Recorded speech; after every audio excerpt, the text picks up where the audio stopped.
Estudiante, vamos a comenzar la parte 2 de este video que es el flujo circular de la renta o la contabilidad nacional, del ingreso nacional, agregando a diferencia del video inicial en donde consideramos solamente empresas y hogares, vamos a agregar el sector gobierno a este análisis.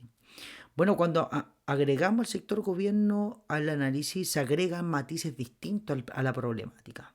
Los primeros problemas que se generan es que obviamente hay transferencias de parte de las familias y empresas hacia el gobierno, pero vamos a considerar que esas transferencias, llamados impuestos, se transfiere personalmente, es decir, sabemos que una empresa paga impuestos, pero esa empresa paga impuestos en función de los dueños de dicha empresa. Entonces, al final del día, se transfiere en menor ingreso para la familia, y obviamente son menores ingresos, menor nivel de consumo, podríamos llamarle, o ingresos disponibles que se llama en economía para la familia. Entonces vamos a considerar eso, pero también sabemos que el que haya un gobierno, hay gastos de parte del gobierno, que interactúa obviamente tanto con el sector financiero como con el sector de los bienes y servicios, y a la vez también hay transferencias de parte del gobierno hacia las familias de manera particular. Entonces, cuando consideramos el gobierno, se abren ciertos matices distintos al caso anterior que veíamos inicialmente. Por un lado, vamos a tener a las familias, en donde las familias van a recibir los ingresos, ¿cierto?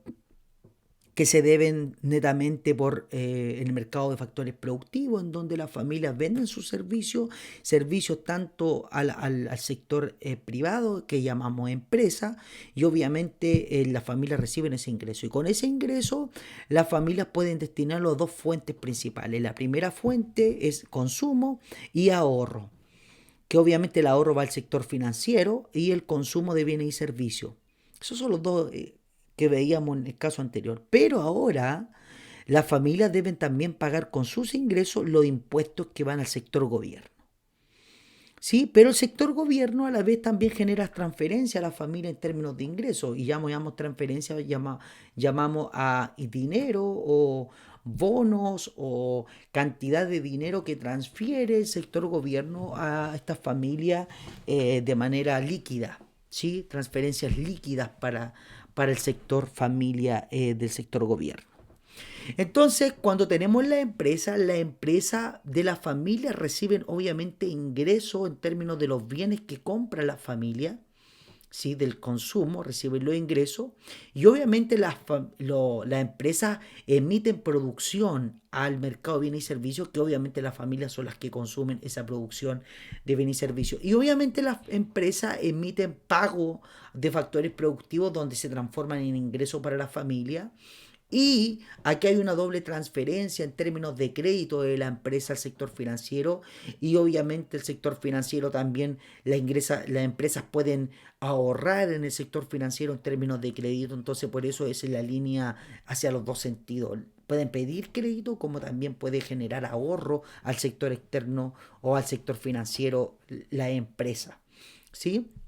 Y obviamente el gobierno compra bienes y servicios, y obviamente hay un gasto en términos de compra de bienes y servicios que se llama el gasto del gobierno, que es una salida de parte del gobierno, y esa salida va alimentada netamente por los impuestos, porque es la única entrada para el sector gobierno, impuestos. También hay otra entrada que podríamos llamarle cuando el sector gobierno le pide préstamo al sector bancario, pero ojalá esta entrada sea lo mínimo posible. La mayoría o el pilar fundamental de financiamiento del sector gobierno es a través de impuestos. Y el gobierno sale en términos de gasto público, que le llamamos nosotros, y transferencia a las familias. Eso en términos de ecuaciones y en términos de la contabilidad nacional, ¿cómo la podemos representar?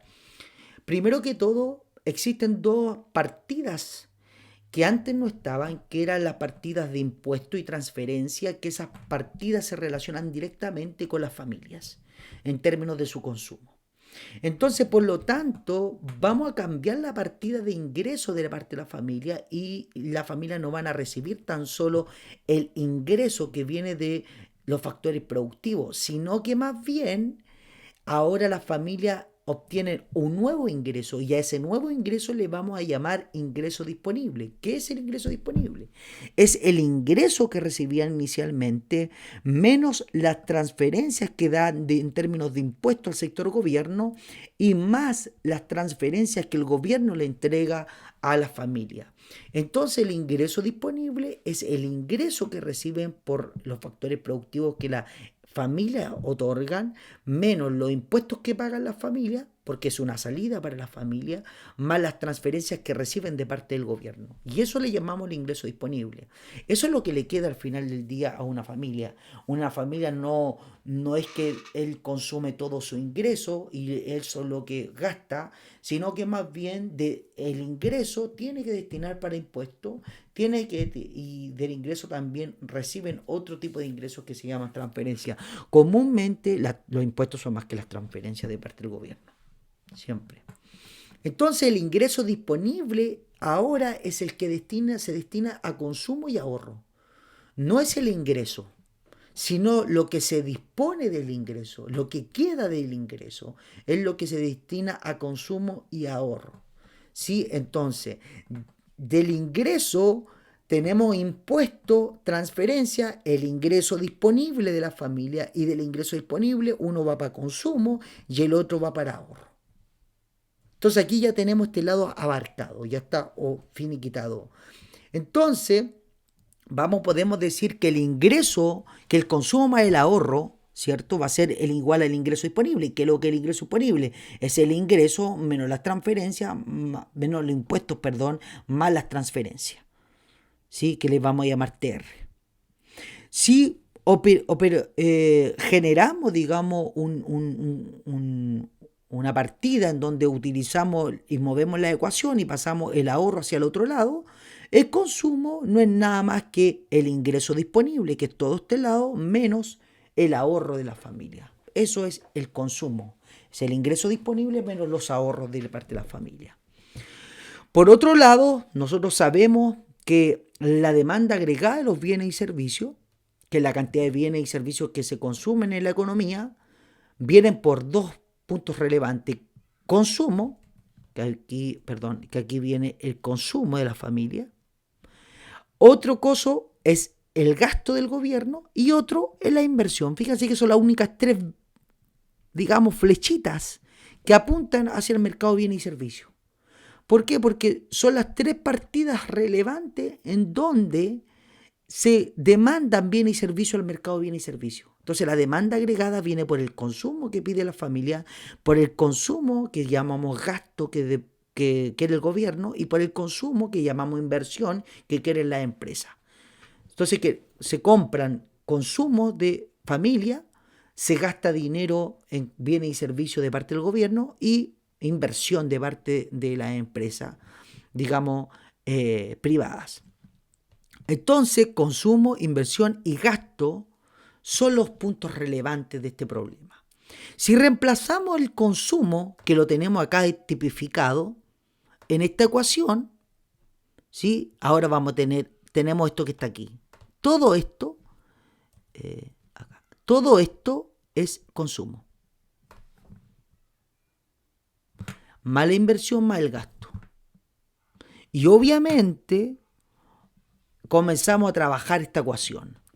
Acá, con este ingreso se van a ir, te va a quedar cero, te va a quedar el impuesto, la transferencia, el ahorro, la inversión y el gasto. Podemos dividir en dos grupos todo este problema. Lo podemos dividir en grupos privados y en grupos que le llamamos nosotros públicos. Estas partidas son del sector público, la transferencia, el gasto y el impuesto son del sector público. La inversión es una partida del sector privado y el ahorro también es una partida del sector privado. Y podemos reordenar esto, llevar hacia el otro lado, reordenar, va a quedar el ahorro más el impuesto, la inversión más las transferencias más el gasto, también podríamos ordenarlo de esa manera. Si esto lo llevamos hacia el otro lado, van a cambiar los signos, esto va a quedar positivo y esto va a quedar negativo, entonces va a quedar el ahorro menos la inversión, es igual a las transferencias más el gasto menos el impuesto. Y esto no es más que el sector público y esto no es más que el sector privado. ¿Y qué es lo que está diciendo el sector público y el sector privado en esta ecuación?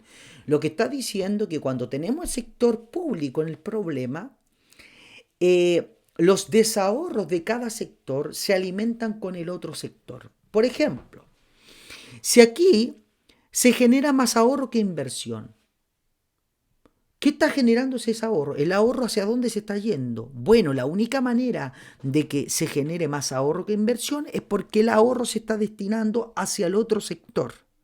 ¿Y cuál es el otro sector? El otro sector es el sector público. En otras palabras, este valor va a ser positivo y para que esto sea positivo, donde hay más ahorro, significa que las transferencias más el gasto son mayor que el impuesto. ¿Qué significa que sean mayor que el impuesto? El gobierno está gastando más de lo que recibe como ingreso.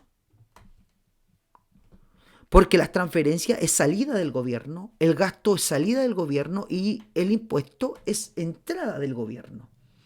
Entonces, que este lado derecho de la ecuación sea positivo significa que hay más gastos de parte del gobierno que entradas de parte del gobierno. Entonces, ¿cómo podemos financiar al sector gobierno? La única manera de financiarlo es con que haya más ahorro que inversión. Es decir, los ahorros de las familias se están destinando a financiar el sector gobierno. Entonces, lo que estamos diciendo en esta ecuación, que yo hecho ahorro, el ahorro, alguna parte se va al crédito de la empresa, pero estamos financiando el sector gobierno porque el sector gobierno sus impuestos son más bajos que el gasto y las transferencias que está generando. Entonces las familias están financiando el sector gobierno su exceso de gasto con respecto a impuestos. ¿Se entiende? Entonces, cualquier desajuste de cada sector en términos financieros se financia con el otro sector. Por ejemplo, si el sector privado también está en desequilibrio, si las familias ahorran poco y la empresa invierte mucho, es decir, la inversión es mayor que el ahorro, esto es negativo. Para que esto sea negativo, este otro sector también tiene que ser negativo porque esto es con igualdad. Entonces, lo que estamos diciendo es que el impuesto es más grande que las transferencias más el gasto. Es decir, el gobierno está teniendo más ingresos que lo que está generando en términos de gasto público o de transferencia. Entonces la pregunta, lo que está entrando el gobierno, si se está gastando poco, ¿dónde se está yendo? Bueno, lo más probable es que el gobierno le está prestando plata de inversión a las empresas. ¿Sí? Entonces, aquí hay un ahorro neto del sector público en el sector financiero y lo que hace que ese ahorro se vaya a créditos para el sector financiero, para el sector privado de empresa. Y esa empresa con ese ahorro, con esos créditos, pueda comprar mayor inversión de bienes y servicios. Entonces, la idea es que los desequilibrios de un sector se alimenten con desequilibrios de otro sector y obviamente si estamos en equilibrios en este sector, es decir, el ahorro es igual a la inversión, es decir, aquí hay un cero, es decir, también que el otro sector también va a estar en equilibrio. Entonces los desequilibrios y los equilibrios se contraponen en esta partida de contable con los otros sectores. Por eso es la contabilidad nacional, porque siempre hay contrapartida. Un sector alimenta al otro y obviamente cualquier desequilibrio o equilibrio se alimenta con obviamente las partidas de cada sector. Eso es cuando agregamos al sector gobierno. En el próximo video vamos a agregar al sector externo al problema y obviamente esto va a generar más partidas y va a generar algo mucho más grande. Espero que haya quedado claro, nos vemos en el próximo video.